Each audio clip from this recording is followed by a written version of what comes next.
আসসালামু আলাইকুম ভাইয়া, আমার নাম মোহাম্মদ সাইফুল। আমি ওমান প্রবাসী। আমার বাড়ি নোয়াখালী। এই ঘটনা আমি আমার বাবার কাছ থেকে শুনেছি। বাবার একজন ফুফাতো ভাই আর একজন খালাতো ভাই। ফুফা ফুফি দুজনেই ইন্টারে পড়তেন, তো তাদের পরীক্ষা চলছে। তারা রাত জেগে পড়ালেখা করতেন। তাদের অতিথি আসলে থাকার জন্য যে রুম রাখা হয়েছে, তারা সেখানে পড়তে বসেছে। তাদের এখান থেকে বাজারে যেতে 10 মিনিট লাগে। তারা পড়তে পড়তে সন্ধ্যার পরে চা খাওয়ার জন্য বাজারে গেলেন। আসতে একটু লেট হয়ে গেল। তারা দুজন আসছে। তাদের বাড়ির সামনে একটা বিরাট বট গাছ আছে। ওখানে নাকি হিন্দুরা গাছটাকে পুজো করত। তো তারা দুজন আসতেছে। হঠাৎ তারা দেখে রাস্তার ওপারে একটা 1 বছরের শিশু গড়াগড়ি করছে।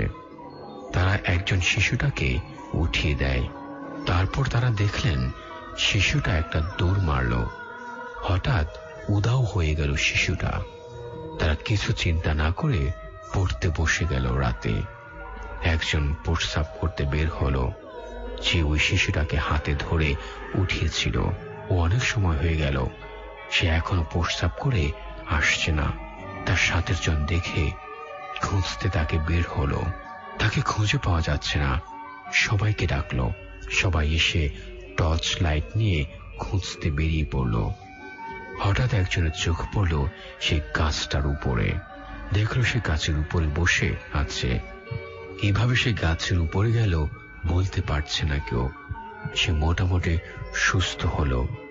এখানে শেষ নয়, কিছু একটা তাকে এখনো বারে বারে তাকে ক্ষতি করার চেষ্টা করে, কিন্তু তার কাজিন তার পাশে সব সময় থাকার কারণে তার কিছু ক্ষতি করতে পারছে না। হঠাৎ তার কাজিন যে শিশুটাকে উঠিয়ে দেওয়ার সময় পাশে ছিল, তার খুব জ্বর হচ্ছিল। তখন তাকে নোয়াখালী সদর হসপিটালে ভর্তি করা হলো। গভীর রাতে তার মা দেখে তার মুখ দিয়ে লালা বের হচ্ছে। ডাক্তার আসলো, দেখলো তার মাথা মোটকানো।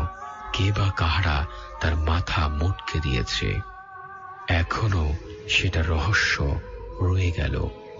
কবিরাজ বলেছে যে শিশুটা তাকে তার রাস্তা থেকে উঠিয়ে দিয়েছিল, সেটা স্বাভাবিক ছিল না। যে শিশুটাকে উঠিয়েছিল সে তাকে মারার চেষ্টা করেছিল, কিন্তু তার সাথের জনের কারণে তাকে মারতে পারছিল না।